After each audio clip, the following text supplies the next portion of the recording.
Oke, melanjutkan video sebelumnya, di mana pada video sebelumnya kita berhasil untuk mengambil data dari database menggunakan ORM dari Go, yaitu GORM.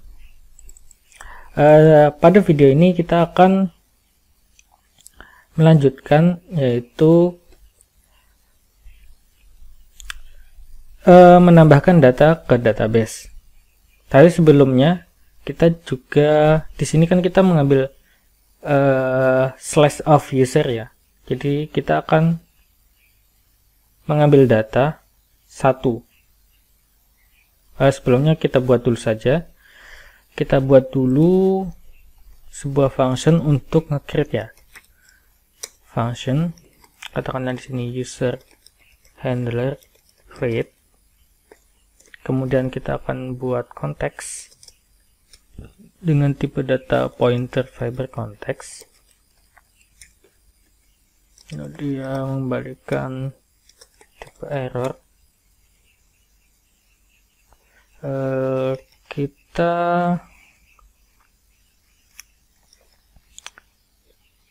coba kita lihat di dokumentasi Go Fiber ya, untuk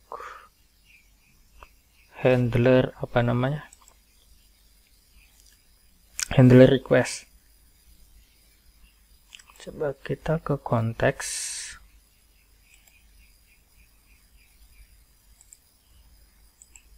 sambil menunggu loading kita buat sebuah struct request ya, kita taruh di dalam model.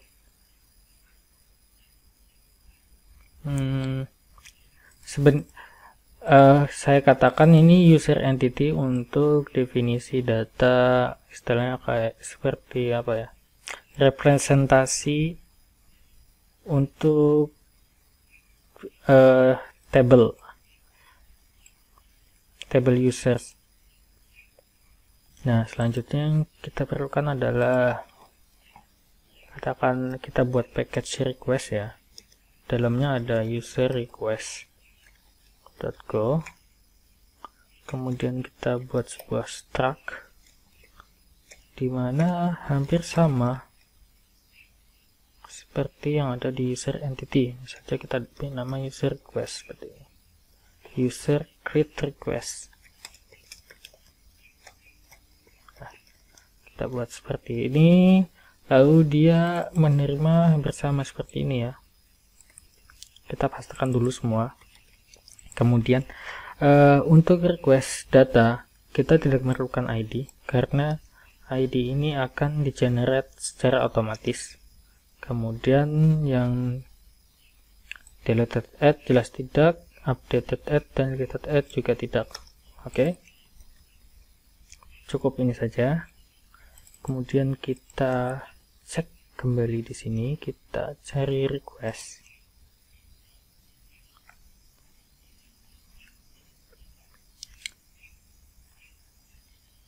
Untuk membinding JSON itu gunakan yang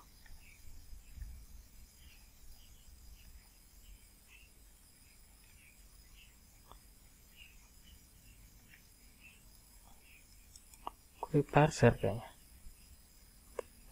ya, sepertinya query parser ya.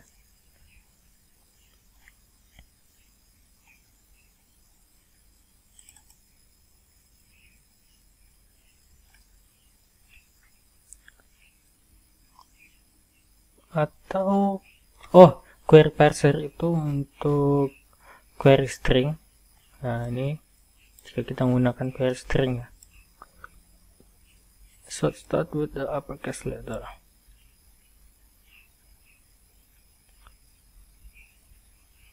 Nah, jika teman-teman lihat, dia hampir sama dengan body parser tapi untuk query parameter. Jadi kita akan gunakan body parser. Kita klik body parser, itu ada di body, oh ya di sini. Nah, kita akan contohnya seperti ini, JSON kan, JSON. Nanti bisa kita gunakan tag form, misalnya jika kita menggunakan form data. Dan di sini kita gunakan JSON. Jadi nanti apa, requestnya harus berupa raw JSON. Kalau teman-teman lihat di sini untuk body, nah di sini kita menggunakan nanti untuk ini jangan diotak-atik, kita buat duplikat saja, duplikat. Setelah duplikat kita rename jadi tekanlah create, kemudian metodenya pastinya post ya. Kemudian di body kita pergi ke raw, ganti menjadi JSON. Nah nantinya kita akan membuat seperti ini.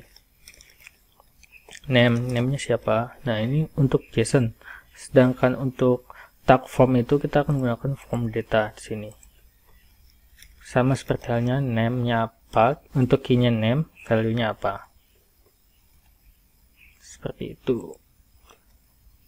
Jadi kita akan gunakan yang JSON dulu, nanti untuk yang form data nanti akan kita coba. Baik, kembali ke sini. Jadi kita lihat contohnya di sini ya.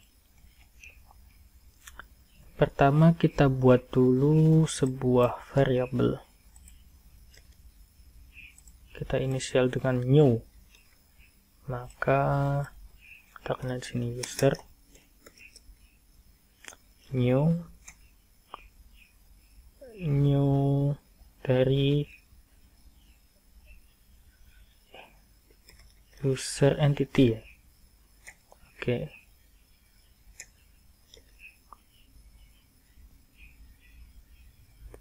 Kemudian sebentar.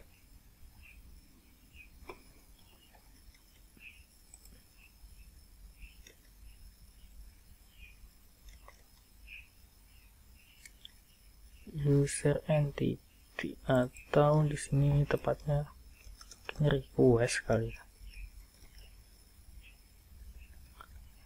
User request. Lalu di sini kita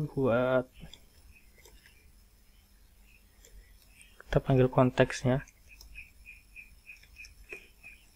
Oke, konteks. Kemudian body parser. Setelah itu usernya kita passing ke dalam sini. Jadi ini langsung dicek errornya ya. Jadi bisa kita ikuti saja di sini if error. Karena body parser ini mengembalikan error, maka bisa kita cek langsung di sini. Jadi modelnya seperti ini, if error tidak sama dengan nil, maka apa yang akan dilakukan? Maka kita akan kembalikan return, mungkin return contact JSON, tapi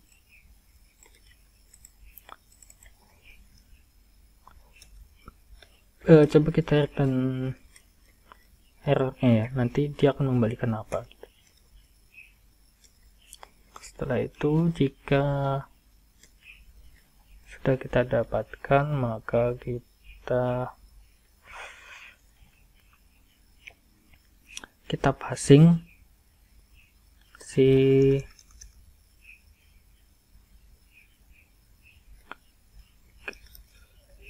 kita panggil si entity user. Kita buat aja variabel baru, new user. Ini new user sama dengan entity user. Nah di dalamnya kita masukkan name, diambil dari user name.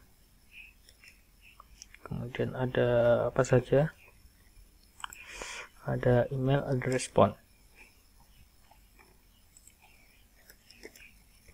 Ada email, user email. Ada address, user address, kemudian ada phone, user, phone. Oke, baik, selanjutnya kita masukkan ke dalam DB. Kita panggil function create, kemudian passing new usernya. Oke, seperti ini. Dan kita cek ya, kita cek di sini error create user if create user. Apa yang akan kita lakukan? Mungkin return konteks status. Kita buat statusnya 500, nah internal server error mungkin. JSON. Kemudian kita passing, kita panggil fiber map, lalu kita buat di sini message file to store data, katakan seperti itu. Ini if user tidak sama dengan mail. Jika berhasil, maka kita returnkan konteks JSON. Kita buat sebuah map baru. Di sini message-nya sukses ya. Kita buat sukses, kemudian kita passing di sini data. Datanya di sini adalah new user. Oke, seperti ini. Oke, sudah. Lalu user handler create ini kita panggil di rootnya. Kita duplikat, kita panggil di sini, kita ganti metodenya menjadi post. Oke, selesai. Kita compile, kita jalankan. Sambil menunggu dijalankan, kita buat dulu di sini untuk requestnya.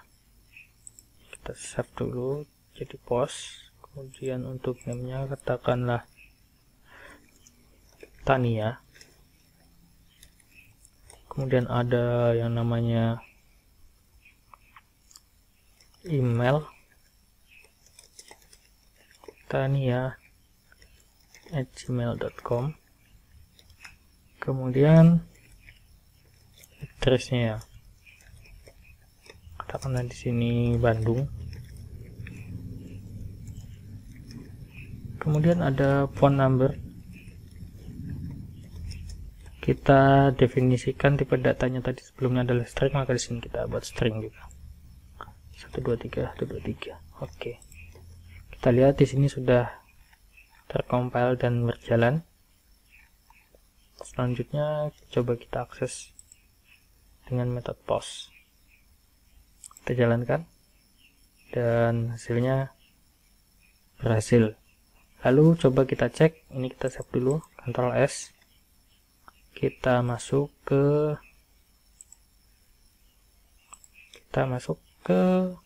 database-nya, konsol, kita jalankan. Baik, di sini sudah terdapat 2 buah data. Jadi kita berhasil untuk menambahkan data ke dalam database.